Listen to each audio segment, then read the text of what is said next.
aquí presentes, para los que nos acompañan desde sus casas y para todos los que se beneficiarán en las diversas comunidades a lo largo y ancho de América Latina, porque realmente ese es el alcance que tienen estos cursos del Centro Bíblico Verbo Divino.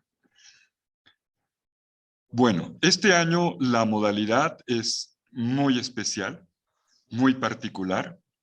Después de un tiempo en que solo hacíamos presencialidad, lo recuerdo en este mismo salón, pasamos a otro tiempo en que solo éramos virtuales, nos veíamos a través de la pantallita y ahora ensayamos una forma híbrida, mixta, combinada entre presencialidad y virtualidad. ¿Cómo va a ser la cosa? No lo sé, pero juntos estamos buscando el camino. Y quisiera, sobre todo, subrayar el valor que tiene también la presencialidad. Podríamos, los que estamos aquí, la veintena de hermanos que han querido estar y qué bueno que han querido hacerlo, la presencialidad es la forma normal de la vida de la iglesia. Y por eso este encuentro aquí entre nosotros es de gran valor. Eso no quita lo otro, por supuesto. También es de valor y gracias a Dios la tecnología nos ayuda y creo que vino para quedarse. La tecnología entró no de paso ni para resolver una eventualidad histórica, sino vino para quedarse y es un aprendizaje que hacemos como iglesia. Pero es de gran valor poder encontrarnos. Y yo esto lo digo porque vale para nuestras comunidades. Ya las eucaristías por Facebook y todo eso pues irán disminuyendo, quedan para los enfermos o personas que tienen limitaciones, pero los demás, qué bueno poder darnos la mano, mirarnos a los ojos, conocernos un poquito más, charlar un rato, y esto nos lo permite también el cara a cara que da la presencialidad. Entonces, digo que es de valor, lo quería subrayar, este gesto que se ha hecho esta vez de hacer el curso de forma también presencial, sin quitar la virtualidad, con lo cual beneficia a muchos hermanos que están en este momento conectados en diversos países de América Latina. Entremos en materia en la materia del curso de este año. Lo hemos titulado La sinodalidad en la Biblia. O también se podría decir Biblia y sinodalidad. Así decía el cartel que nos convocó. Vamos a realizar durante esta semana, de una forma intensiva, profunda, pero también serena, porque la didáctica lo pide, iremos paso a paso para que todo el mundo entienda y todo el mundo saque el máximo provecho. Vamos a hacer un recorrido por los principales textos bíblicos que inspiran la sinodalidad. Esta gran propuesta que el Papa Francisco nos ha invitado a retomar en la Iglesia como un camino de renovación. Y cuando digo una propuesta, en realidad no es una iniciativa novedosa del Papa. San Juan Crisóstomo, ya un padre de la Iglesia, siglo IV, después de Cristo, imagínense, hace 16 siglos, dijo esta frase: la Iglesia no hace sínodos, o sea, reuniones, asambleas, eventos. La Iglesia no hace sínodos, la Iglesia es sínodo. Miren eso. La Iglesia no hace sínodos, la Iglesia es un sínodo. Estamos hablando entonces de nuestra identidad. ¿Qué es lo que nosotros somos como comunidad convocada por el Señor, que camina unida en la historia y que tiene un compromiso fuerte de transformación en este mundo?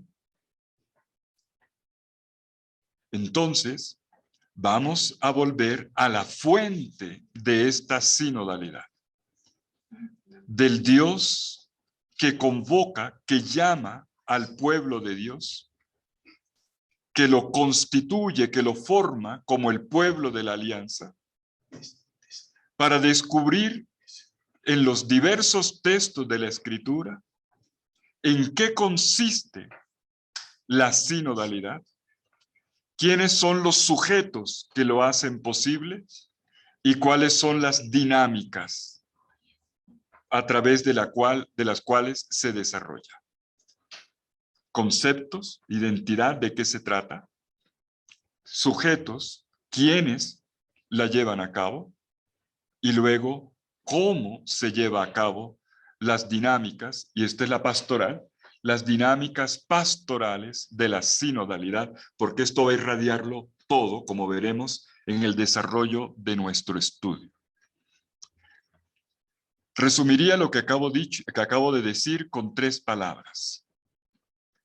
Frente a la sinodalidad, vista con los ojos de la palabra de Dios, nos interesan 3 cosas.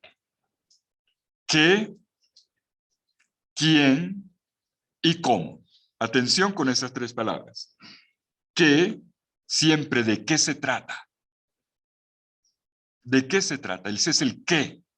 Y lo tendremos que clarificar y purificar y abordar y hasta discutir varias veces.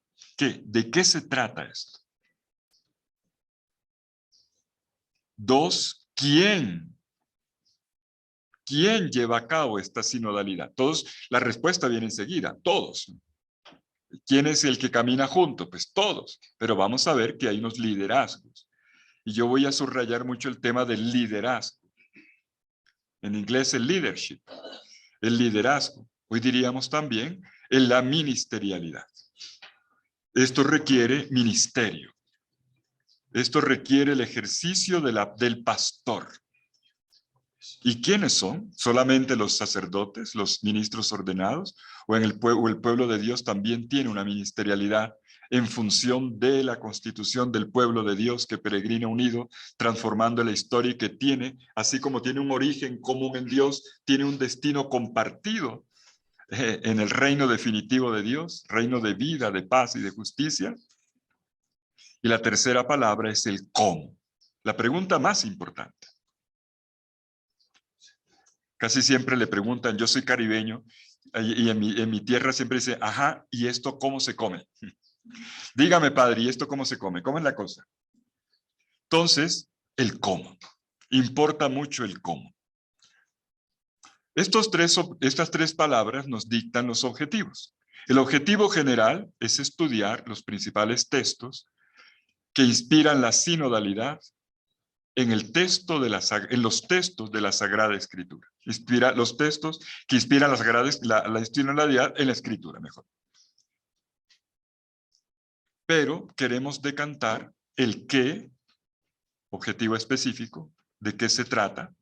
2, el quién, cómo se constituye el sujeto que hace posible esta sinodalidad. Y 3, el cómo, la didáctica, que hoy diríamos también el ejercicio de la pastoral de la sinodalidad. ¿Nos entendemos hasta aquí? ¿De qué se trata esta semana? Bien.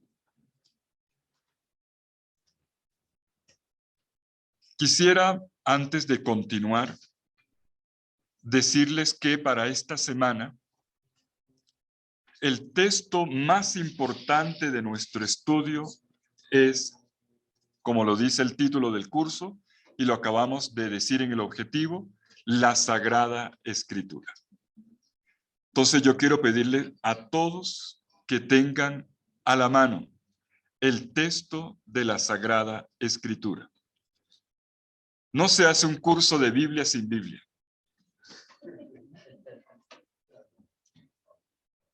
Así como usted no va a hacer natación simplemente viéndolo por YouTube. Usted tiene que meterse al agua y sentir la agüita. Lo mismo con la Biblia, tiene que tenerla a la mano y leerla. Por fortuna, hoy tenemos también medios digitales. Entonces, si alguno no la tiene en el momento a la mano, pues puede buscar en su aparatico y busca el texto bíblico, que también hoy, por fortuna, tenemos mediaciones digitales. Pero ojalá todos podamos tener todo el tiempo a la mano, junto a nuestro cuaderno de anotaciones, el texto de la Sagrada Escritura siempre disponible para leer. Yo lo tengo acá, tengo dos, uno cerrado y uno abierto, que es el que voy leyendo. Una pregunta que siempre le hacen a uno al comienzo de un curso es, bueno, ¿y hay alguna bibliografía para profundizar, para seguir estudiando después? Yo quisiera decirles que al respecto, gracias a Dios, están incrementándose las publicaciones, sobre todo publicaciones más actualizadas, que están ayudando a desarrollar el tema. Personalmente, no quisiera atiborrarlos de ese tipo de materiales.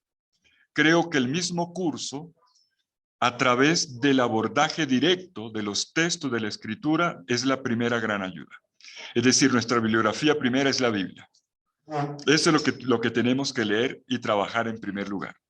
Sin embargo, hay algunos libros que en el camino iré mencionando y quiero hablar de uno que puede ser de utilidad si bien tiene alguna densidad.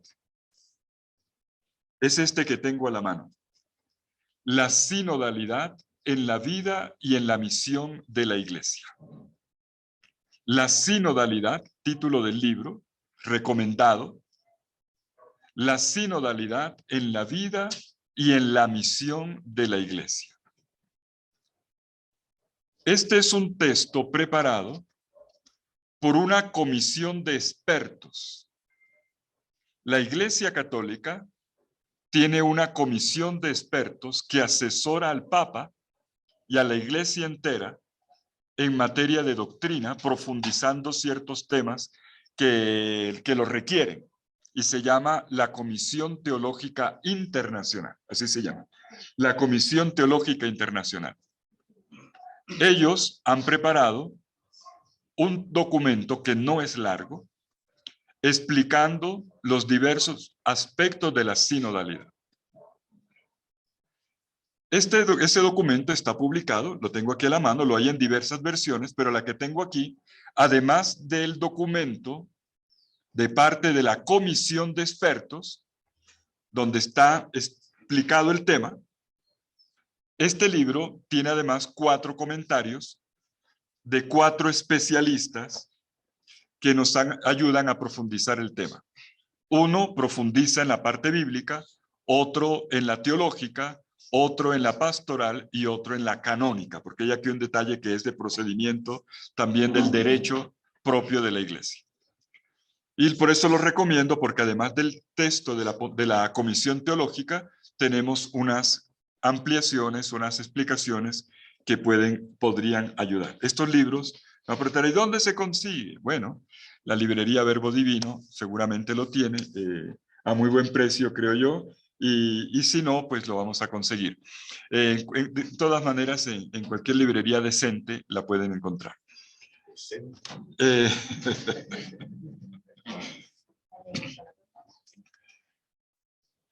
De todas maneras, el texto, el documento de la Comisión Teológica Internacional, el texto como tal, está gratuito en Internet. Entonces no hay libro. Si acaso no lo han encontrado en la librería, el texto, pero no los comentarios. Por eso recomiendo tener el libro. Además, el libro es bueno porque lo puedes subrayar, le puedes colocar comentarios. Pero esto que estoy diciendo, este es el primer libro que recomiendo fuera de la Biblia. Quisiera decirles que de todas maneras esos son ayudas. El objetivo de este curso no es leer ese documento. Alguna vez lo citaré. De hecho, hoy mismo lo voy a citar en cuanto al concepto de sinodalidad. Son ayudas para luego seguir profundizando, además porque nos amplía el horizonte. Hay otras dimensiones del tema de la sinodalidad, como son la teológica, la litúrgica, la procedimental, canónica, la espiritual, que requieren también cierto estudio. Y puesto que nosotros esta semana nos vamos a dedicar específicamente a la Biblia, hombre, es bueno saber que existe un libro que nos puede ayudar a ampliar el horizonte. Y como dije, en estos días, gracias a Dios, se están incrementando las publicaciones y en librerías o en otros lugares podrán tener acceso. Bien, dicho esto, vamos a entrar en nuestro tema número 1. Vamos a comenzar nuestro curso con una lección divina que nos va a permitir saborear lo que es la sinodalidad. Yo titularía esta lección inicial la sinodalidad en terreno. La sinodalidad en el terreno de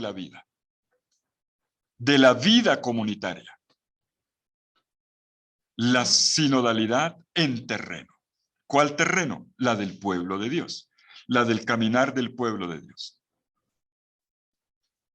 Después que hagamos esta lección, ya ahí sí comenzaremos a dar conceptos.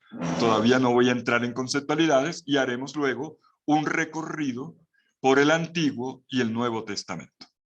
Haremos luego conceptos, luego Antiguo y Nuevo Testamento. La finalidad de esta lección es familiarizarnos con el tema desde la experiencia misma del pueblo de Dios, como está narrada en la Sagrada Escritura. Y nuestra lección en esta ocasión es doble. Esto es como un huevo de doble yema. Nuestra lección esta vez es doble. Vamos a mirar no un texto, sino dos textos que vamos a colocar en confrontación. Un primer texto, los dos textos son como las dos caras de la moneda. Un primer texto nos muestra el lado oscuro, tenebroso, de los conflictos, de las dificultades, del caminar juntos.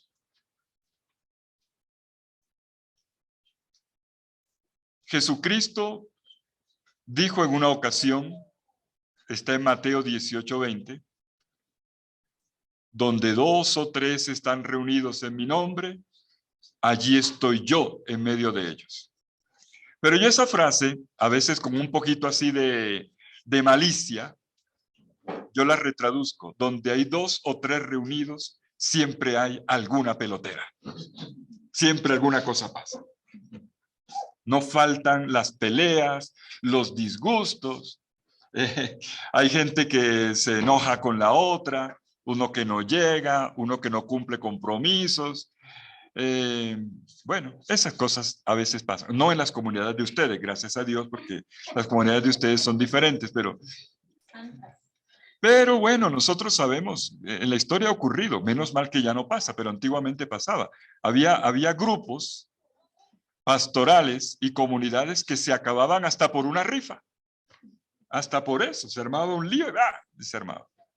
Vamos en primer lugar, entonces, en nuestra lección, en nuestra inmersión en la Sagrada Escritura, una inmersión orante inicial, vamos a apreciar, a tocar en mano, tocar con la mano, el lado oscuro, el lado negativo. Eso que a veces uno no quiere ver, pero que ocurre. La dificultad de caminar juntos. La dificultad del caminar juntos, del entenderse con otro. ¿No sería mejor que cada uno se las arregle ya y nos evitamos problemas? Pero no, no es el querer del Señor. No es nuestro llamado.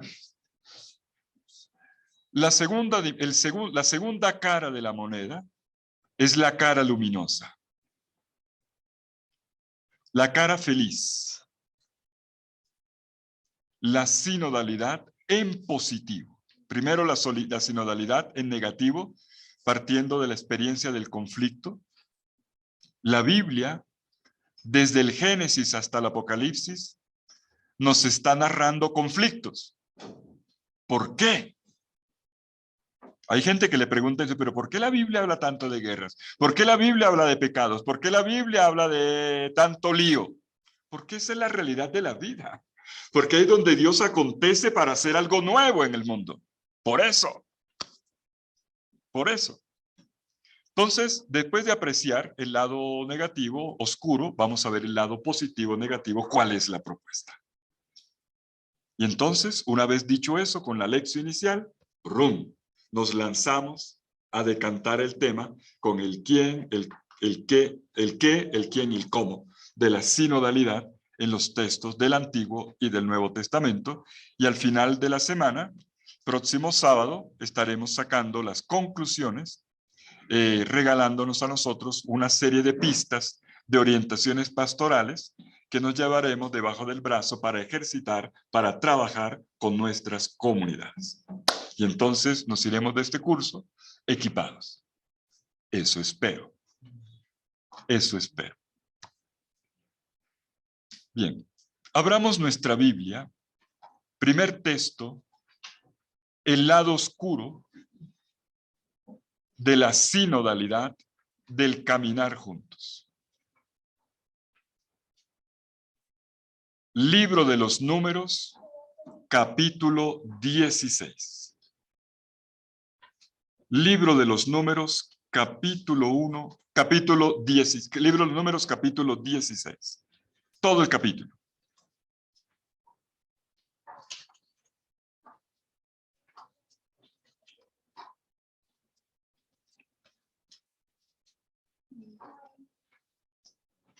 La narrativa bíblica no tiene miedo de contar los problemas que tuvo el pueblo de Dios para constituirse como pueblo de Dios. Yo diría, la Biblia, la palabra de Dios en la Biblia no tiene miedo de la verdad. Por lo tanto, narra la verdad vestida de pudor, no de pudicia, de pudor, de una nostalgia conmovedora, que no es tampoco moralismo.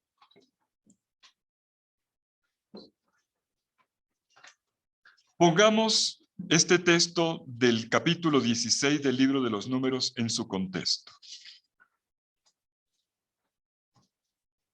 Dios creó una nueva realidad en el mundo. Dios creó una nueva realidad en el mundo. Dios no solamente creó todas las cosas, de lo cual estoy convencido, Dios no solo creó cosas, Dios creó gente. Dios creó personas y las sigue creando, pero las creó para ser comunidad, para ser pueblo. Y Dios crea una nueva realidad en el mundo cuando, sacando al pueblo de Israel de su situación de esclavitud en Egipto, lo conduce hacia una tierra que es la casa de la familia, una tierra de fraternidad. Por eso es una familia, Dios crea una tierra de fraternidad, donde este pueblo se constituye en modelo del ser hombre en comunidad en el mundo. Con parámetros de justicia, de solidaridad, de reconciliación, de bienestar, de vida abundante para todos.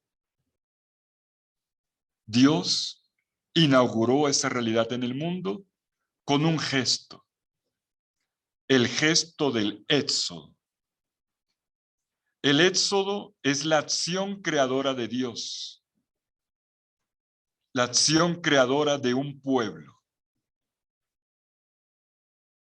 que pasa de las tinieblas a la luz, que pasa del no pueblo, pueblo negado, a pueblo creado, configurado por Dios, con estas características que acabo de decir. Y Dios crea este pueblo en dos espacios. La creación siempre requiere de tiempos y de espacios. Y los dos espacios, el tiempo son los 40 años del caminar en el desierto, la cifra típica característica de la Biblia. Es decir, toda una generación, toda una vida, 40 años.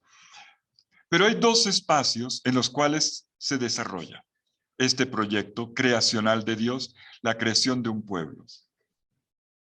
El desierto y la tierra. Atención, el desierto y la tierra.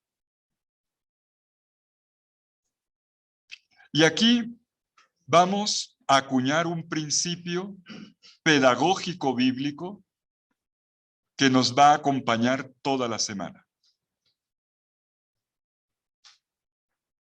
Principio pedagógico. Para poder llegar a la tierra de la comunidad, es necesario pasar por la escuela del desierto. Para poder llegar a la tierra de la comunidad,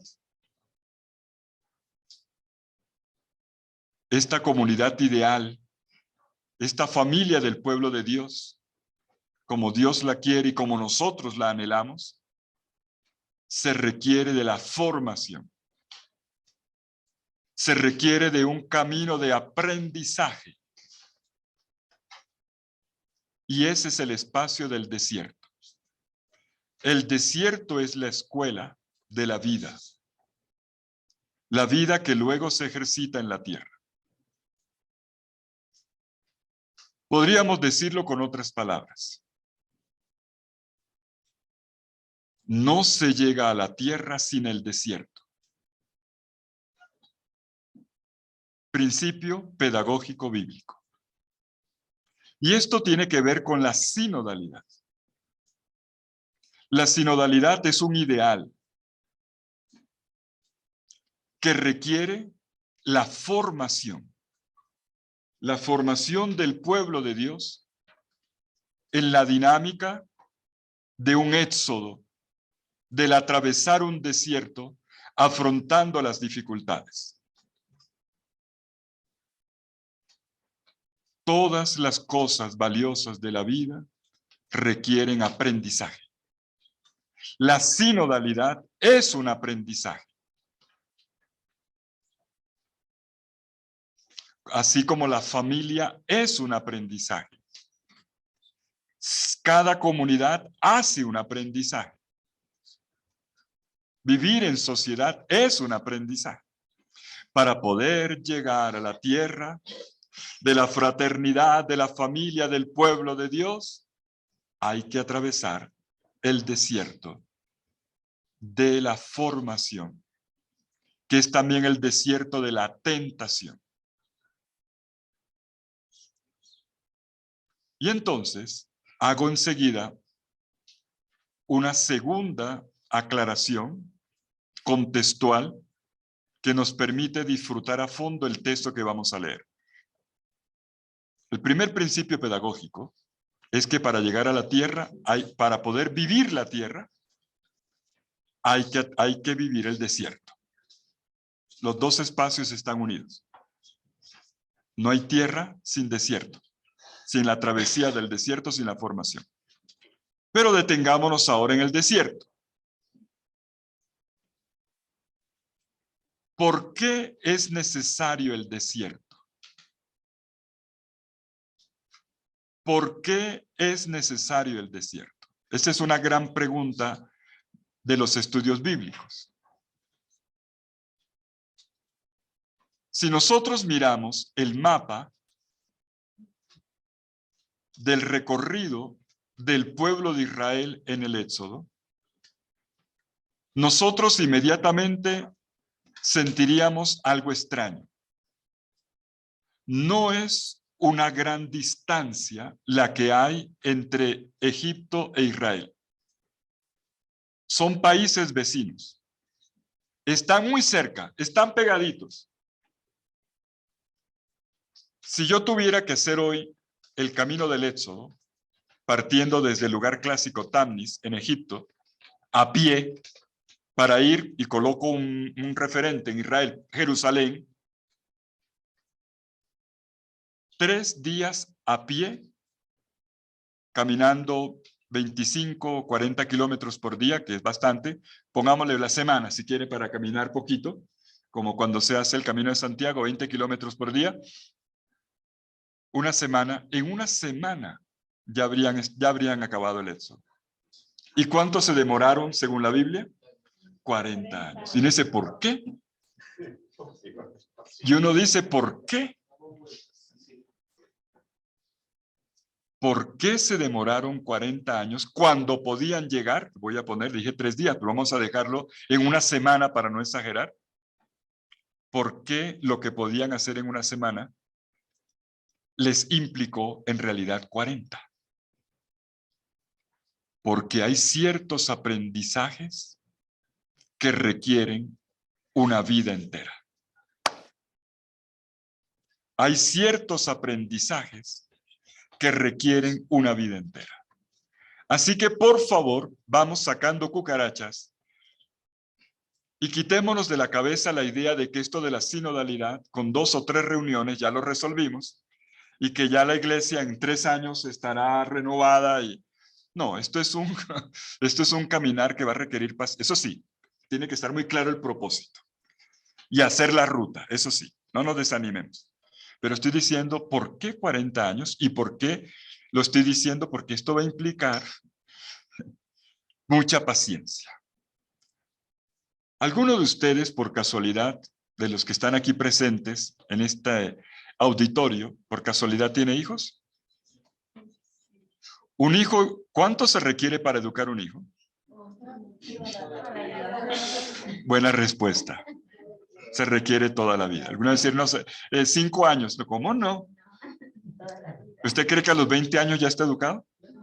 ¿Y usted cree que una persona a los 50 ya está educada, ya definitiva, ya hecha? Es una vida.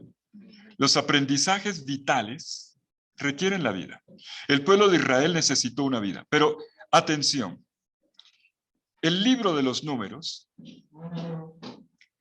el 4.º libro de la Biblia, el 4.º libro del Pentateuco, siguiendo el orden de los libros bíblicos, el libro de los números, nos explica el porqué de los 40 años.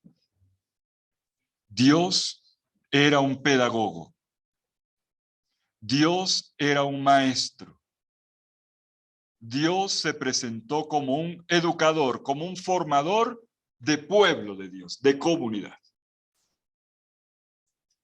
El libro de los números se llama así, números, en la versión griega, llamada Septuaginta, la 70, la versión griega. Pero el original de la Biblia, del Antiguo Testamento, del Pentateuco, no está en griego, está en hebreo. Y en hebreo no se llamaba números. ¿Saben cómo se llamaba? ¿Cómo se llama en hebreo? En hebreo se llama Bemidbar. Bemidbar significa en el desierto. Cuando estaban en el desierto. Ese es el tema del libro. La primera palabra dice todo. Cuando hicieron la travesía del desierto. Y en la travesía del desierto, Dios no los dejó solos. Dios los guió. No solo para enseñarles un camino para llegar a la tierra, sino que Dios los educó para que fueran pueblo de Dios que caminara unido como familia de Él. La pedagogía de Dios en el libro de los números, la pedagogía de Dios en el desierto, una pedagogía vital que educa para la vida, es una pedagogía práctica, no es de teoría. Se aprende viviendo. Se aprende a partir de la vida misma. Y podemos notar un esquema educativo sencillo que nos puede ayudar. Si leemos el libro de los números, notamos lo siguiente. El pueblo de Dios, atención, el pueblo de Dios camina unos cuantos kilómetros, avanza en la ruta, pero luego para. Cuando para el pueblo de Dios, arman el campamento, estamos en el desierto, no hay hoteles, no hay hospedaje, montan las carpas y cada vez que montan el campamento, siempre revienta un conflicto. El ritmo del libro de los Números es caminar, parar, caminar, parar. Curiosamente, cada vez que hacen una parada y plantan el campamento, ¡pum!, revienta la bomba. El libro de los Números nos muestra 20 bombas. Es decir, hay 20 paradas, caminan y paran, caminan y paran, caminan y paran. Cada vez que paran, ¡prum!, revienta un problema. ¿Y cuál es el problema de fondo? ¿Cuál es el problema de fondo? Que el pueblo de Dios, una vez que sale de la tierra, de Egipto, ya no tiene un faraón encima que lo domine, pero ellos llevan por dentro las actitudes del faraón. Todo el mundo tiene por dentro un faraoncito, con culebrita y todo aquí. Todo el mundo tiene por dentro un dominador. Mientras no muera el faraón, no hay éxodo. Mientras no muera el faraón, y no estoy hablando del personaje, que haya que matar a nadie, estoy hablando de las actitudes. Mientras no muera el faraón, no se puede formar el pueblo de Dios. Y el faraón aparece con muchas características.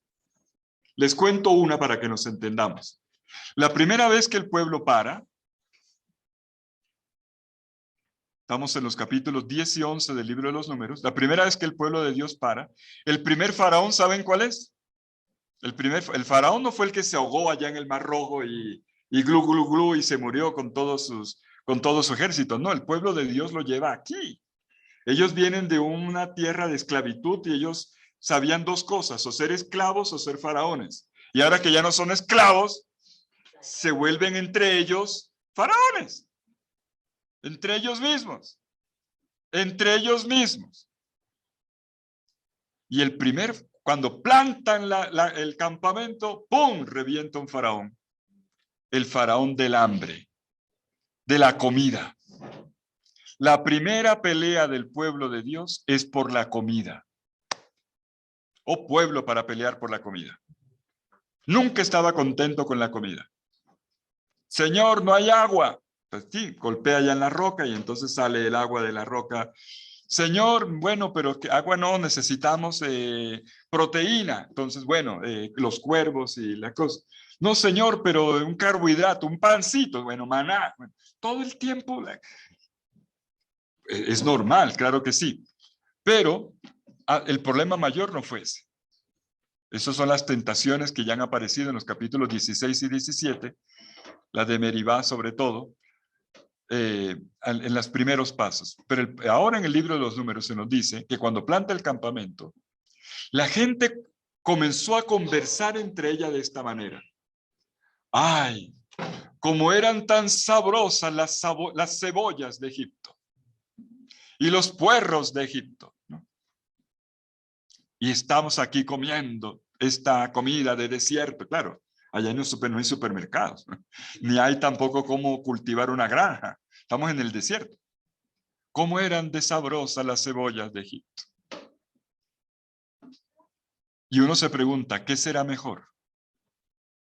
¿Comida sabrosa en esclavitud o una comida nueva en libertad? Bueno, eso dicen ustedes ahora, pero no fue lo que el pueblo de Dios dijo. La gente comenzó a reclamar comida. Y es que la gente ¿saben una cosa? Que no se entere nadie aquí, cuando la gente tiene hambre se pone agresiva. Cuando la gente tiene hambre se pone inmediatamente agresiva. Yo siempre le digo a mis amigos que dirigen seminarios mayores, que forman sacerdotes, yo siempre les digo, vea, cuando llegue a un seminario, lo primero que tiene que arreglar es la comida. Porque si usted le dice a los seminaristas, mañana no hay misa, no pasa nada. Si usted les dice, esta semana no hay clases, no pasa nada. Pero donde usted les diga, hoy no hay comida, prepárate. Prepárate, se te vienen encima. Y yo le digo también a los párrocos y a los obispos, no hagan reuniones antes del almuerzo.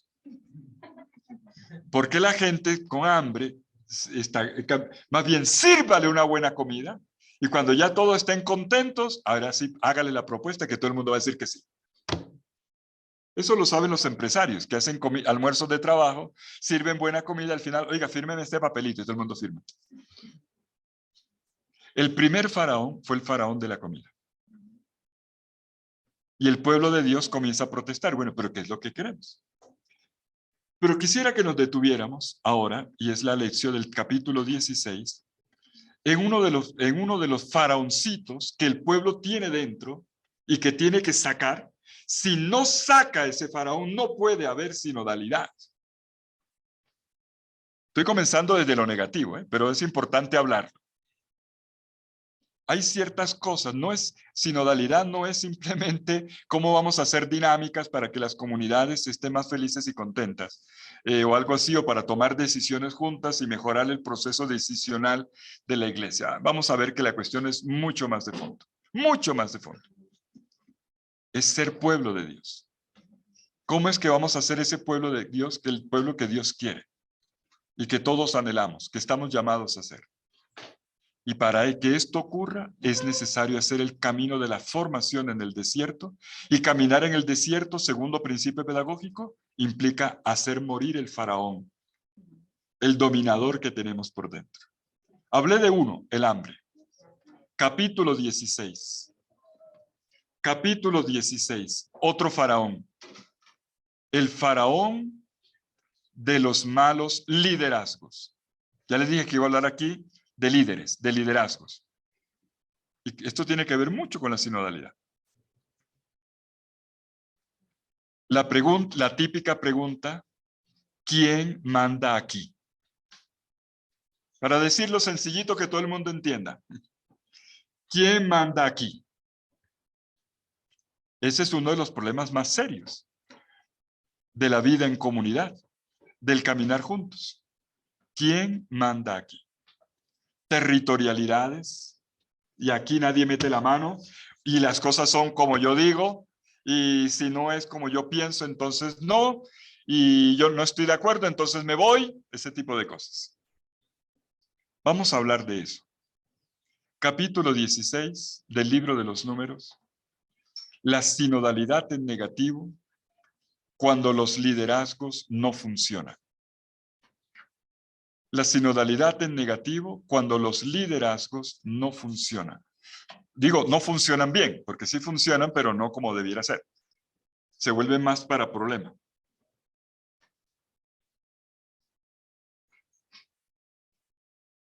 Vamos a leer los 3 primeros versículos del capítulo 16 del libro de los Números.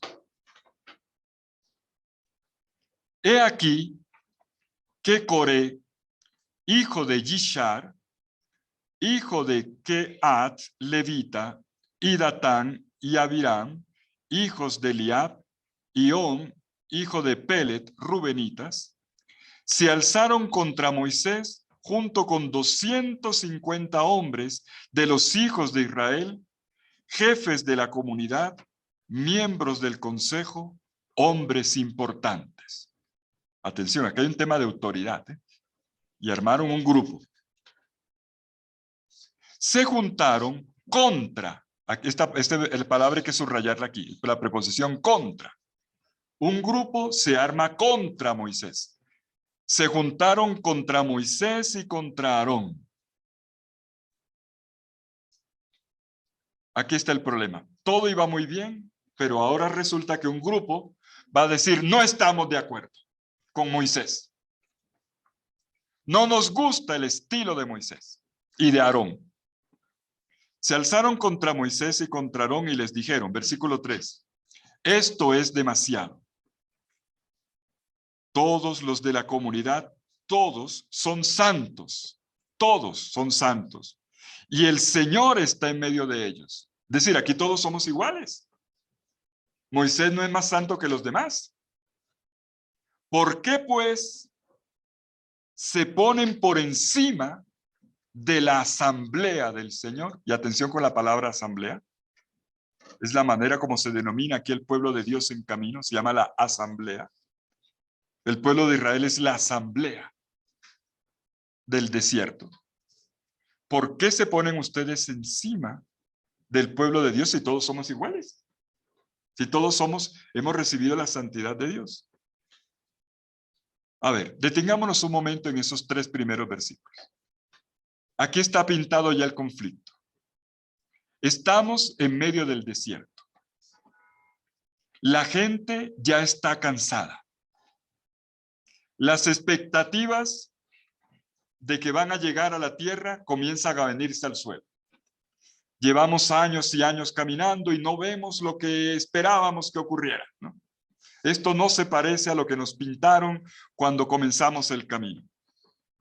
Y entonces aquí aparece una de las tentaciones más fuertes, más graves, que perjudica al pueblo de Dios.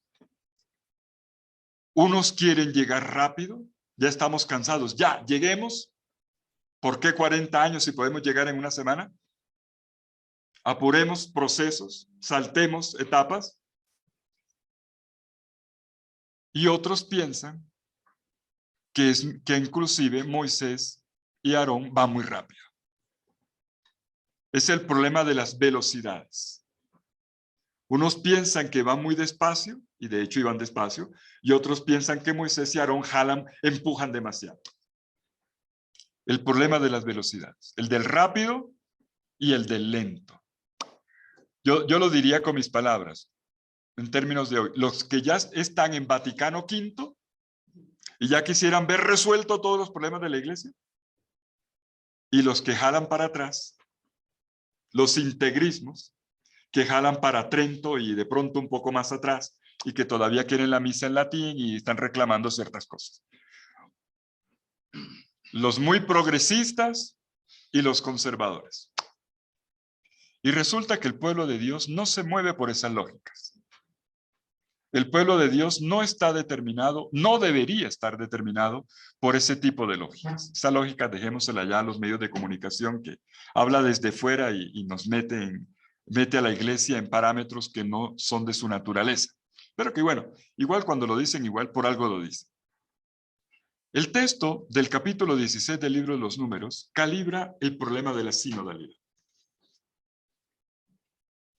Coré es el líder que junta a sus hermanos y dice el texto, dice a 250 israelitas y los pone en contra de Moisés.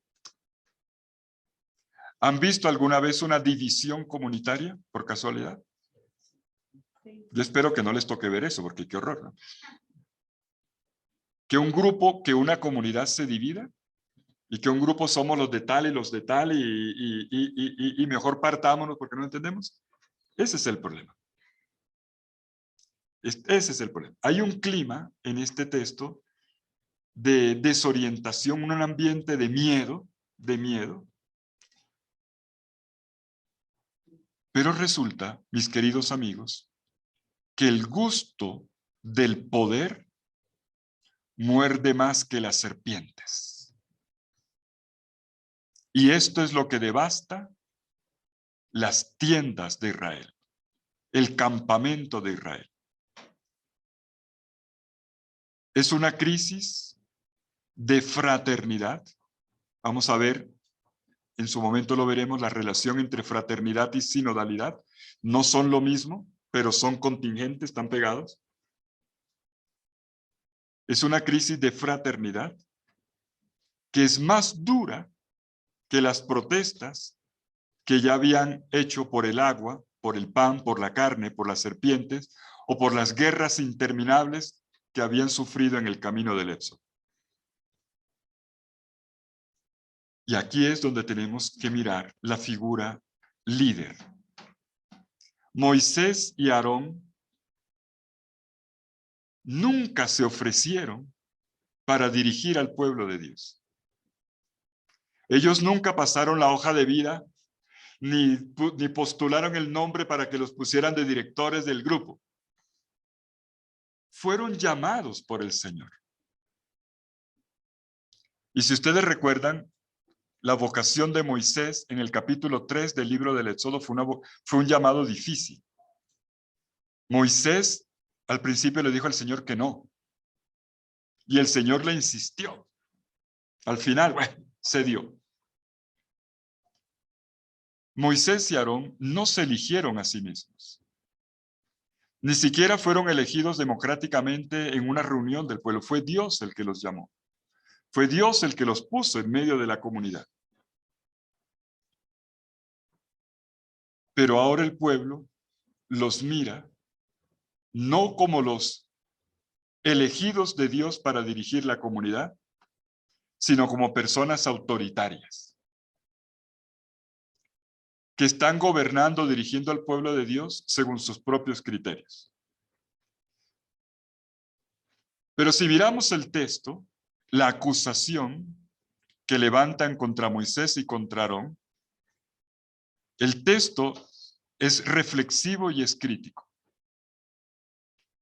En realidad, no es que Moisés y Aarón estén haciendo mal la tarea. Es que Coré y su grupo tienen ganas de mandar. Ese es el problema. Al menos como lo refleja el texto. Ya hablaremos también en su momento de los problemas de los autoritarismos y de clericalismos y otros tipos de cosas, de los ismos. Pero aquí el problema es un grupo liderado por Coré que siente celos de Moisés y que quisiera estar en su lugar. Además, si miramos bien el texto de nuevo, notaremos que el problema es que quieren participar no tanto de la autoridad de Moisés y de Aarón, una autoridad que de por sí era carismática, en el sentido de que era don de Dios, porque fue Dios el que los puso. Y los carismas no se heredan, es Dios el que llama uno por uno. Lo que ellos querían no era el carisma, porque eso Dios lo da a quien quiere. Lo que ellos querían era el poder. Es decir, simplemente mandar, con carisma o sin carisma, lo que queremos es mandar. Y sale a flote la cuestión, no sé si alguna vez han escuchado este tipo de lenguaje, ¿por qué tiene que ser siempre él? ¿Por qué tiene que ser siempre el mismo? ¿Por qué no suelta? ¿Por qué ya no suelta el mando? Y este tipo de cosas pueden ocurrir, por más que sean pueblo de Dios, son personas normales que pasan tienen este tipo también de sentimientos y de actitudes. Pues bien, esto es lo que mata la sinodalidad, el caminar juntos. Y esto ocurre porque la corrupción de la autoridad en forma de poder siempre da náusea. Se vuelve insoportable, porque la desilusión puede desinflar los ánimos y evitar que haya sospechas. Sigamos mirando el texto. Ya vimos el problema, ¿verdad? ¿Cuál es el problema? Moisés, versículos 13 y 14, saltemos a los versículos 13 y 14 del capítulo 16 del libro de los Números. Moisés manda a llamar a los revoltosos. Moisés se entera que le están haciendo conspiración y que están haciendo el grupillo. Y entonces los manda a llamar. A ver, pongan la cara. Porque ese es uno de los problemas. Hablar a las espaldas. Vengan para acá. Díganmelo de frente. Y entonces Coré, sus hermanos y los 250 que lograron poner de su lado, se plantan delante de Moisés y de Aarón con rabia y sacan afuera, vomitan, perdónenme la expresión, vomitan el malestar. Leamos juntos los versículos 13 y 14. Miren cómo lo dicen, miren cómo lo dicen. ¿Te parece poco que nos hayas hecho salir de una tierra que emana leche y miel, cosa que no es verdad. Cosa que no es verdad. Casi siempre en las protestas hay una mentira. Cuidado con las protestas porque hay verdades y mentiras. La tierra de mana, leche y miel es la tierra para la que van, no de donde vienen. Pero lo dice así. Si usted lee la historia de la serpiente en el capítulo 3 del Génesis, es igualito. ¿Cuál leche y cuál miel? Nos has hecho salir de una tierra que emana leche y miel para hacernos morir en el desierto. Tú nos quieres es matar, ¿no? Y además para que encima te quieras imponer sobre nosotros. No nos has traído a una tierra que emana leche y miel. Le están diciendo a Moisés embustero. O sea, le están diciendo embusteros a Dios. Ni nos has dado en heredad campos y viñas. Bueno, esa es la meta, la tierra, ya les dije. ¿Es que a esta gente les vas a arrancar los ojos? O sea, tú eres un explotador, tú estás aprovechando a la gente. Pues no subiremos. O sea, hasta aquí llegamos. Nos separamos. No subiremos. Nosotros hacemos grupo aparte. Ese es el caminar juntos del pueblo de Dios. Estamos mirando en negativo. Y sería bueno, he empezado por aquí para que hagamos un examen de conciencia, un análisis de la realidad de por qué es necesario hablar de sinodalidad. ¿Por qué es necesario hablar de sinodalidad? ¿Por qué los grupos se dividen? Las iglesias nos dividimos. ¿Por qué? ¿Por qué empezamos comprometidos y después de un tiempo ya no estamos en la iglesia? Bueno, pero aquí se está destapando desde aquí el tapón que vuela, como vimos, es el tema de la autoridad, para empezar por ahí. Y entonces la oscuridad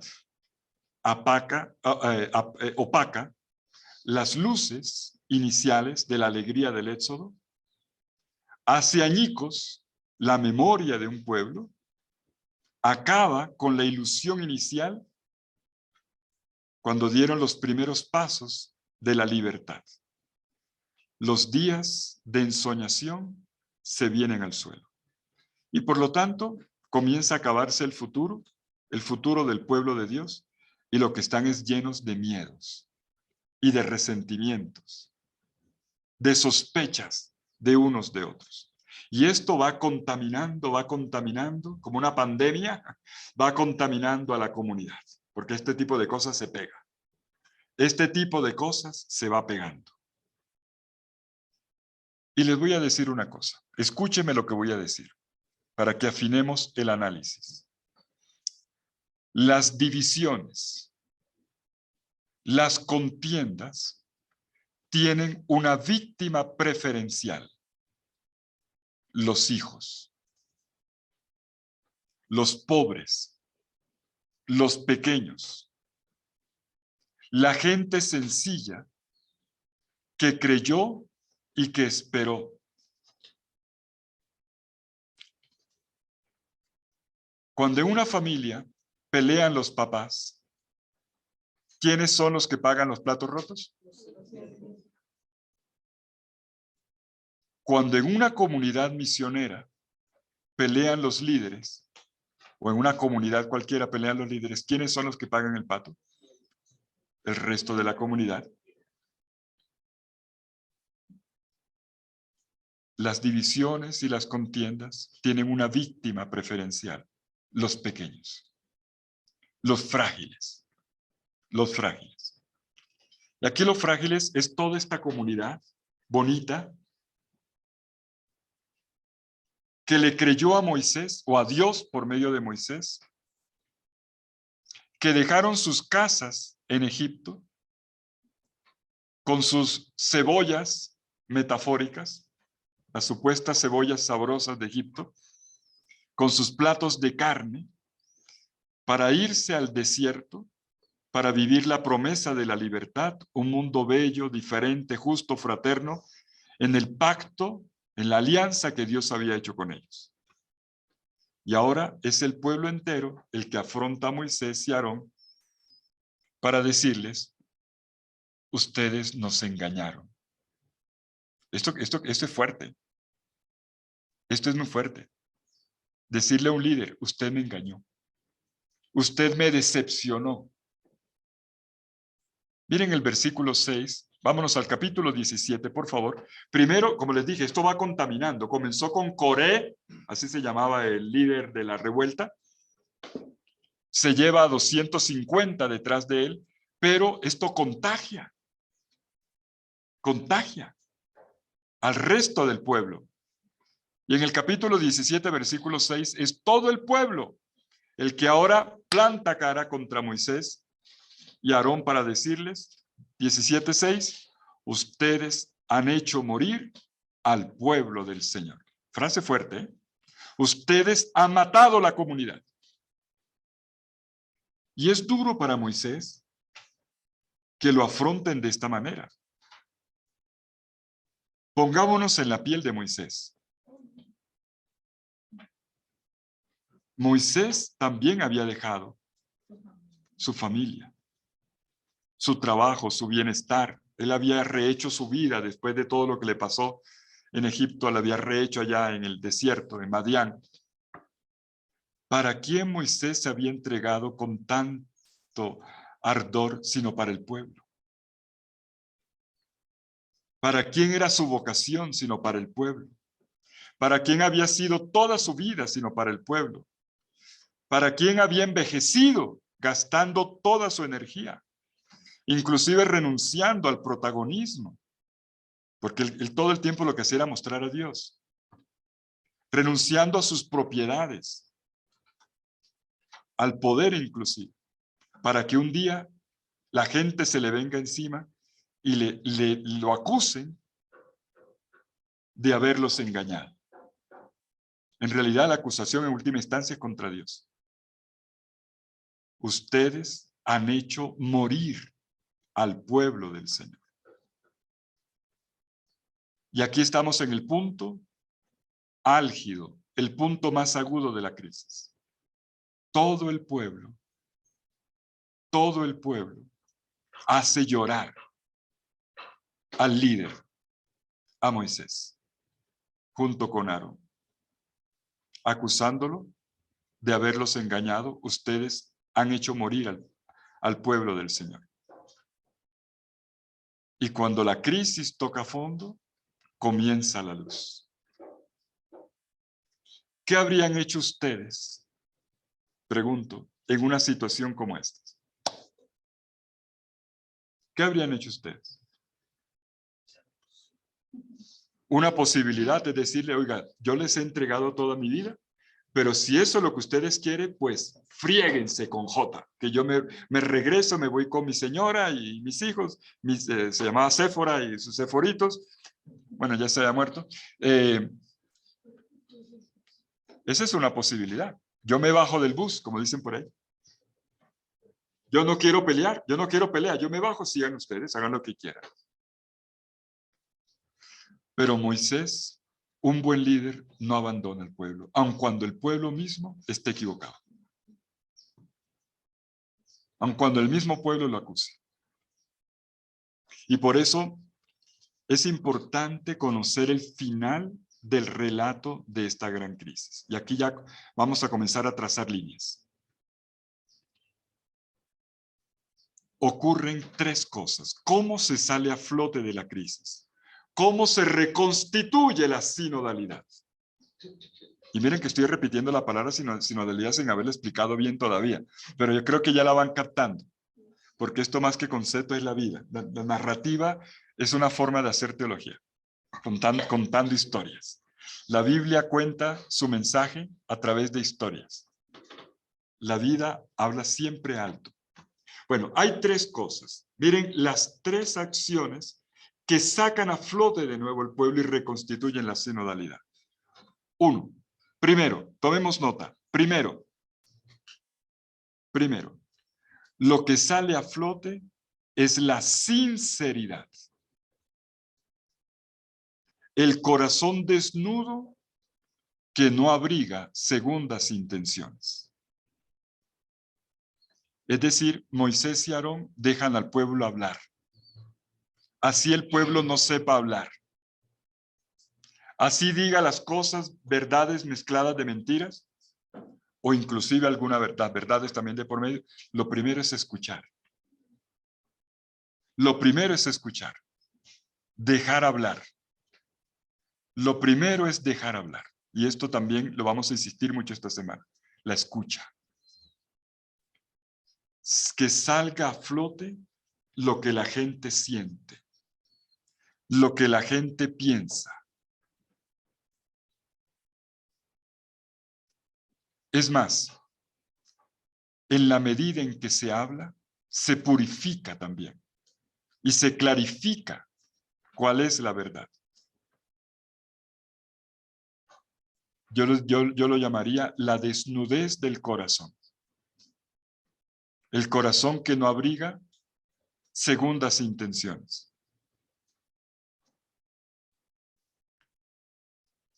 Moisés y Aarón han dejado al pueblo hablar, lo han escuchado. La sinodalidad comienza con la escucha. Y la escucha, en un primer momento, se parece a un volcán. Yo no sé si ustedes alguna vez han visto un volcán. No sé, ¿en este país hay volcanes? No sé. Que yo no conozco Ecuador. Yo solo conozco Loja, donde estuve hace 30 años como diácono. 35 años ya como diácono que estuve allá. ¿Cómo pasa el tiempo? Creo que sí hay volcanes aquí. El volcán, sí, yo sé. El volcán cuando sale con piedra, con todo, con fuego. Cuando una persona está rabiosa y empieza a sacar, ¿cómo habla? Explota.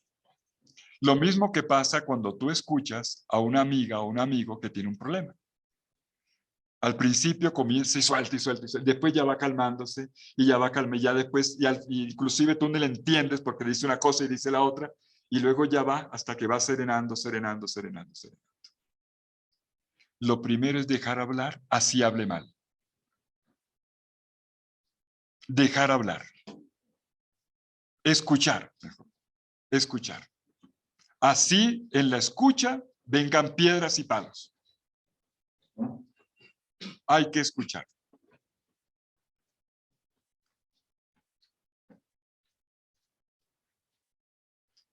Pero aquí viene entonces, en este primer paso, en el dejar salir, utilicé la imagen del volcán. El volcán normalmente es de fuego. Moisés y Aarón, yo los invito a que miren el texto, van a invocar fuego.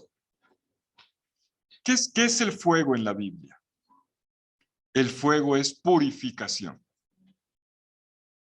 El fuego purifica, el fuego limpia. Hoy lo sabemos muy bien. Usted no toma un agua si no la hierve primero. O una comida, sobre todo ciertas comidas, carne, si no la quema primero, no la cocina. El fuego limpia, el fuego purifica y saca lo que no es. Y los que trabajan en orfebrería y en todo este tipo de metalurgia saben la importancia de pasar por el fuego para sacar lo que es.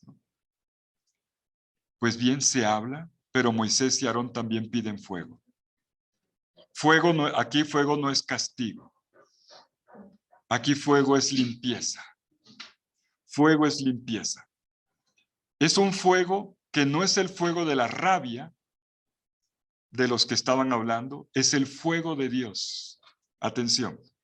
Es el fuego que viene de lo alto, que quema la dureza de los corazones y que fortalece la debilidad humana. Es el fuego que libera de las prisiones, de los juicios apresurados, porque a veces hablamos más de la cuenta, sin suficiente conocimiento de las cosas. A veces prejuzgamos y nos equivocamos cuando decimos cosas. Entonces, es importante limpiar, purificar, decantar. Las palabras de condena, los juicios apresurados, las opiniones divididas, los entuertos, los rencores, las venganzas. Un fuego que cauteriza, que sana las heridas y que va a traer un nuevo vigor infantil. Yo diría como infantil, bonito, volver al inicio y que nos da la oportunidad de volver a confiar. escuchar y sobre lo escuchado discernir con el fuego que purifica y que sabe con qué se queda y con qué no, que limpia y que retiene.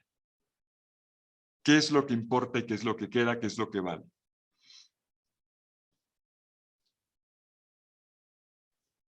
En el libro del Génesis, en el capítulo 44, versículo 30, hay una frase que yo les voy a pedir recordar durante toda esta semana de estudios. Además, la vamos a ejercitar.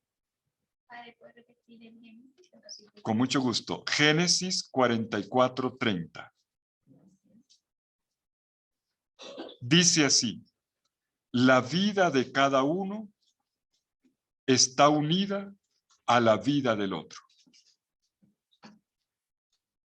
La vida de cada uno está unida, está vinculada a la vida del otro. Esta es la gran verdad que acompaña la sinodalidad bíblica. No podemos solos. Necesitamos juntos, porque la vida de cada uno tiene que ver con la vida del otro. Yo no puedo ser sin el otro y el otro no puede ser sin mí. Por eso, el primer paso requiere, para que poder estar juntos, dejarnos limpiar. Escuchar y limpiar. Paso número 2. Paso número 2. Seguimos leyendo el texto. Sigo en el capítulo 17 del libro de los Números. Ahora tiene lugar un signo. Atención con el signo. Un signo. El signo de las ramas. No sé si habían escuchado esto antes. El signo de las ramas. No, ramas con M. Ramas. Mejor, de los bastones. Mejor hablemos de los bastones. De los palos, cogen una vara, estamos hablando de eso, y que la gente utilizaba para caminar en el desierto. Pues resulta que el pueblo de Israel tenía tribus. Los jefes de tribus y cada jefe de casa se distinguía porque tenía un bastón, como el bastón de un pastor. Era el signo de la autoridad de cada uno en su familia. Todo padre y toda madre tiene que tener un bastón. Es decir, no. Qué violencia, por Dios. No es para pegarle a nadie. Es decir, tiene que hacer sentir su autoridad y de esto vamos a hablar, pues sí vamos a hablar de liderazgo. Sí. Cuando hablamos de autoridad no estamos hablando en principio de algo negativo. En principio no lo es. El problema es cómo se usa. Un papá y una mamá que no tienen autoridad, perdónenme, el asunto es qué tipo de autoridad. Ese es el otro, el asunto que ya abordaremos. El bastón, la rama, que han tomado de un palo, en alguna parte del camino, cada uno se armó su bastoncito, es ahora el signo. Cada príncipe, cada líder de Israel, porque había un montón de... ese es el problema, Moisés y Aarón no son los líderes solos, hay un montón de líderes. En medio de la comunidad hay muchos líderes. Cada uno ahora tiene que venir con su bastón, tiene que venir al frente con su bastón, o sea, con su parte de verdad y de autoridad, ante la tienda del encuentro, que era el signo de Dios que caminaba con el pueblo. En el campamento, en el centro del campamento había una carpa, que era la carpa de Dios. Y vienen todos los líderes con su bastón, ¿y qué hacen? Lo colocan delante de la tienda del encuentro. Si tú quieres ser líder, tienes que soltar tu bastón y entregárselo al Señor, para que Él te lo devuelva como Él quiere que tú lo manejes, para que no lo manejes según tu cabecita, sino según Dios. Ese es el signo. Ahora vienen, primero Moisés y Aarón escucharon, Y frente a la escucha, frente a lo que es como colocar sobre la mesa las cartas, sobre el tapete, todo el problema, pidieron fuego. Porque no todo lo que se dice es. Entonces hay que limpiar. 2, el signo de los bastones, de poner cada uno el bastón, pero no es de poner, botarlo, es colocarlo en la presencia de Dios, de la tienda del encuentro.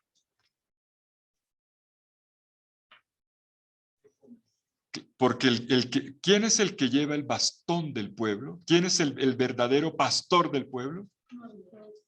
No, es el Señor. Entonces todos le entregan al Señor su bastón. Manda tú. Y luego devuélvenos el bastón para mandar como tú quieres dirigir, como tú quieres que dirijamos, que se dirija. Y es de este bastón, miren qué imagen tan hermosa, de la cual va a despuntar una flor. De un bastón va a florecer. Una rama que había sido seca, que la habían extraído como símbolo de dirección, una de ellas va a soltar una florecita. Libro de los Números, capítulo 17, versículos 17 al 26. Entonces, de poner el bastón. Y tercer lugar, dejar florecer el bastón. Paso número 3, miren esto, estamos hablando con imágenes. Qué hermosa la manera como la Biblia nos educa. Dejar ahora florecer el bastón. A Dios le entregaron todos los bastones. O sea, todo el mundo renunció a su querer mandar. Entregó. Ahora, Dios responde. Paso número 3, respuesta de Dios. ¿Cómo responde Dios? Dios responde mediante un bastón que florece. Y no florecieron todos. ¿Cuál fue el bastón que floreció? ¿Cuál fue la ramita que sacó flor? No. No. No. Números capítulo 18, versículo 1. Muy bien, la de Aarón. La de Aarón. Atención porque aquí viene una lección muy importante bíblica. Vamos a pensar en términos bíblicos. La rama que floreció fue la de Aarón. Porque la autoridad es una autoridad sacerdotal. Aarón es el sacerdote. Es una autoridad sacerdotal. Y yo les pido que por un momento nos quitemos de la cabeza la palabra sacerdote relacionada con nosotros los sacerdotes, como yo que estoy aquí de cuello y otros que están aquí en este auditorio y otros que nos escuchan. No, aquí estamos hablando vamos a hablar de la sacerdotalidad bíblica. Aarón, el primer sacerdote es Aarón, y Aarón es ordenado por Moisés, y Aarón va a representar la sacerdotalidad de todo el pueblo de Dios. No es una sacerdotalidad, no es una autoridad política la que dirige al pueblo de Dios. Es una autoridad sacerdotal, es decir, espiritual, de mediación, de servicio, de consagración del pueblo de Dios. Esa es la autoridad. Nada más contrario al sacerdocio que pensar que es una autoridad política. Es una autoridad espiritual, de santificación, de mediación, de hacer presente a Dios en medio del pueblo y al pueblo en la presencia de Dios. Sacerdotalidad es mediación. Y esta es la flor, esta es la rama que florece. No fue la de ninguno de los príncipes, fue la del sacerdote. Porque el pueblo de la alianza es un pueblo sacerdotal. No es un pueblo de política. No es una entidad política. Es una creación divina, a la manera de Dios, hecha en Dios. Y esto es lo que indica la sacerdotalidad. En el segundo texto que vamos a mirar, en el texto luminoso, que ya vamos a verlo dentro de un ratico, vamos a entender mejor esto, que sacerdote no es únicamente el ordenado, sacerdote es todo el pueblo de Dios. Ya lo veremos. Cuando usted lo bautizan, le dicen sacerdote, profeta y rey, por si acaso. Pero bueno, por ahora terminemos nuestro texto con nuestra primera lección, la de la sinodalidad en negativo. El pueblo de Dios, en medio del desierto, vive una de sus crisis más tremendas. La crisis que va a dividir al pueblo y que va a acabar con la vida del pueblo. Inclusive culpan de eso a Moisés. Tú vas a acabar con el pueblo. Cuando un grupo se cansa, resultan nuevos y negativos liderazgos que atentan contra la unidad, contra el caminar juntos del pueblo de Dios. Y ahí se acabaría el éxodo. Pero Dios quiere que lleguen a la tierra. Y Dios renueva al pueblo en su sinodalidad. Primero, Moisés y Aarón dejan al pueblo hablar. Y lo que ellos dicen es purificado con el fuego de Dios. Porque no es hablar por hablar, no es hacer encuestas. No es recoger el opinadero. Esto requiere discernimiento para saber con qué nos quedamos y con qué no. Qué es de Dios y qué no es. Qué es verdad y qué no es verdad. Qué vale, qué aporta y qué no. Dos, todos los líderes del pueblo entregaron el bastón. Todos los líderes fueron a la tienda del encuentro y llenaron eso de palos. Todos entregaron la rama, el bastón. Tres, Dios respondió haciendo florecer uno. El de Aarón, el sacerdote. Leamos el capítulo 18, versículo 1. El Señor dijo a Aarón: tú, tus hijos y tu casa, tú, tus hijos y tu casa paterna contigo, tendrán la responsabilidad del santuario.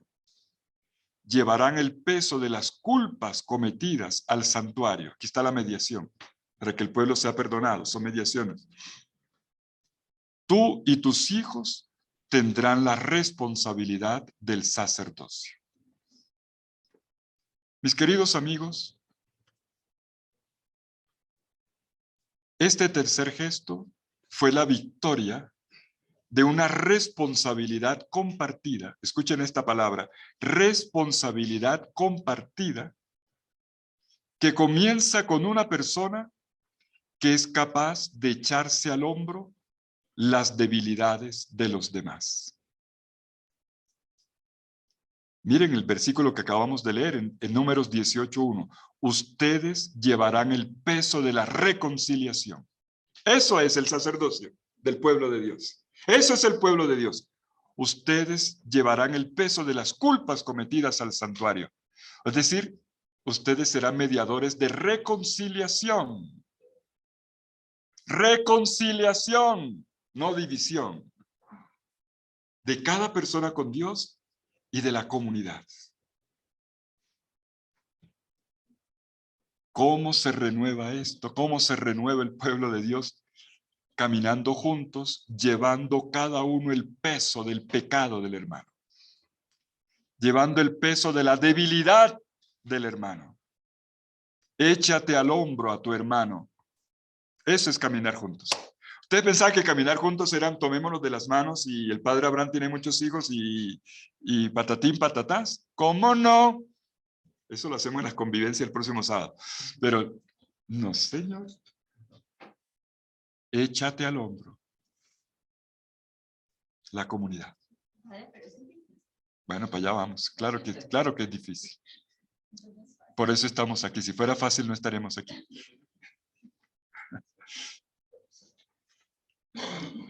Y es interesante permítame que lo subraye para que nos tomemos ahora un descanso. Es interesante esta imagen del florecer de los bastones, de las ramas que representan cada familia del pueblo, porque estamos en el desierto. Recordemos, en el desierto no hay árboles. Esto no es la selva amazónica, no, esto es el desierto. Esto es el desierto. ¿Cuál es el lenguaje de Dios? Una flor. Una flor en el desierto. Allí donde no había flores, una flor salió del bastón de un nuevo tipo de autoridad, de una nueva manera de conducir al pueblo de Dios. Una flor en el desierto. Eso es la sinodalidad en la Biblia. Dios habla con el lenguaje de una flor. No de un bastón, sí, pero no del báculo que golpea, sino de la flor. La delicadeza, la ternura. Además, uy, qué bien eso, la belleza. Una flor en el desierto.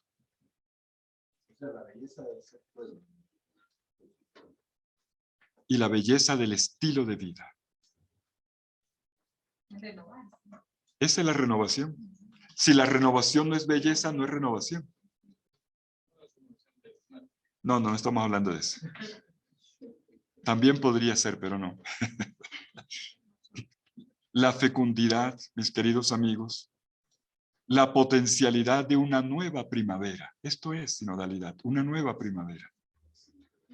Un nuevo tiempo. Un nuevo tiempo. Una puerta hacia el futuro. Esto solo puede ser garantizado por las decisiones que nosotros tomamos hoy. Solo está garantizado por las decisiones. Por eso vamos a hablar de discernimiento, además de la escucha, de las decisiones que tomamos hoy. Esto no ocurre, mis queridos amigos, por casualidades, ni por golpes de escena que aparecen de improviso.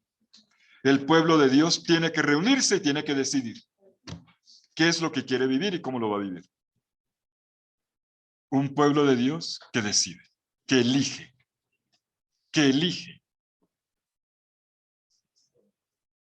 en sintonía con su identidad, elige su manera de caminar, su manera de ser. Y lo que hizo posible esto fueron los 3 pasos que yo les pido, por favor, que memoricemos. 1, no, los pasos, los 3 pasos que dieron Moisés y Aarón frente al pueblo. Y ¿cómo se manejó? ¿Cómo se salió de la crisis? 1, la sinceridad, la escucha. 1, la escucha.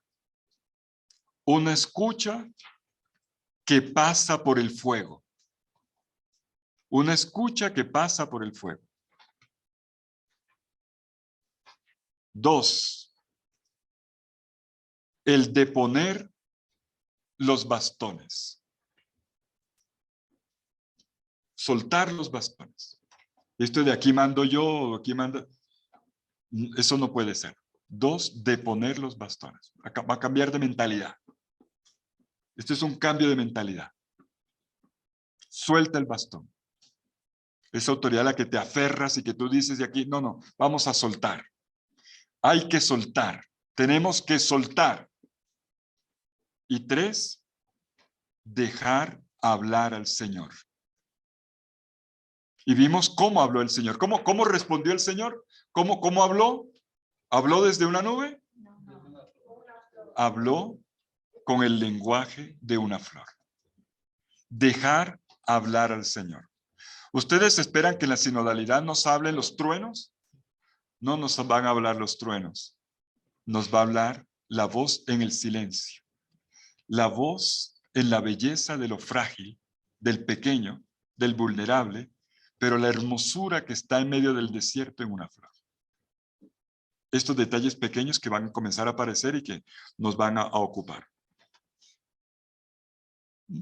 Por lo tanto, concluyo diciendo, no hay ninguna otra posible legitimación del uso del poder, es decir, de la dirección de la comunidad, si no es el llevar juntos el peso de una flor.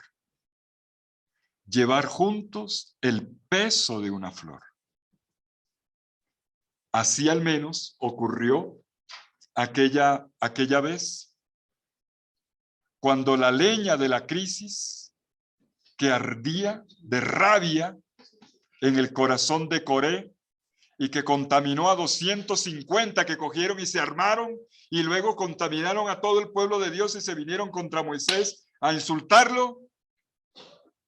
La leña de aquella crisis se convirtió en fogata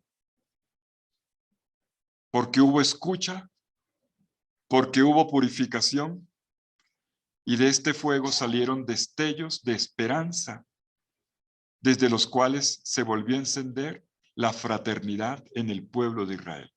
Renació la comunidad. ¿Cómo? Con un cambio de visión. La fuerza no está en el bastón, la fuerza está en la flor. ¿Se acuerdan? La fuerza no está en el bastón, la fuerza está en la flor. Construir sinodalidad es como llevar juntos el peso de una flor. Vamos a hacer un momento de silencio y vamos a responder dos preguntas. Haciendo memoria de estos textos que hemos leído en el libro de los Números, en el corazón del desierto y de la crisis del pueblo, que llega un momento en que ya no consigue caminar juntos, sino que se divide.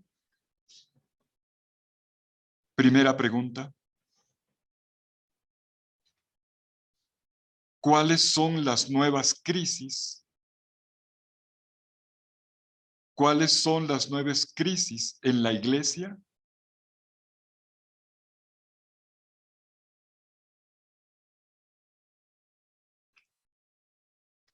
Que nos invitan a volver a la sinodalidad. ¿Cuáles son las nuevas crisis en la iglesia? Que nos invitan a recuperar, a volver a la sinodalidad. Y es importante llamarlas por su nombre. Acuérdense, el primer paso fue escuchar. Moisés y Aarón dejaron hablar al pueblo. Así fueran insultos. ¿Cuáles son las nuevas crisis? Segunda pregunta.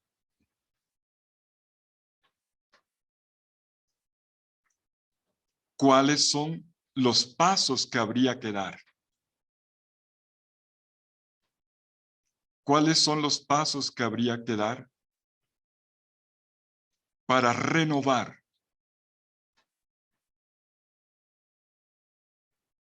al pueblo de la alianza en su vocación original? Es un pueblo llamado, no olvidemos esto. Esto no es una entidad sociológica, es una entidad teológica. ¿Cuáles son los pasos que habría que dar para renovar la vocación original de pueblo de Dios y construir sinodalidad según el texto que acabamos de leer? Acuérdense que hubo 3 pasos. ¿Cuáles son? ¿Cómo los interpretaríamos hoy? ¿Cómo los interpretaríamos hoy? ¿Cuáles son y cómo los interpretaríamos hoy? En el texto y en la vida. Bien, tomémonos un momento de silencio para volver sobre la palabra de Dios. Y antes de salir a tomar el cafecito, yo les invito a que respondamos por escrito. Ojalá, escribir ayuda. Intenta responder la primera pregunta. Ponle nombres a las crisis. Y 3, ponle nombre a los pasos que solucionan. El camino que la misma palabra de Dios trazó para ayudar a renovar al pueblo de Dios.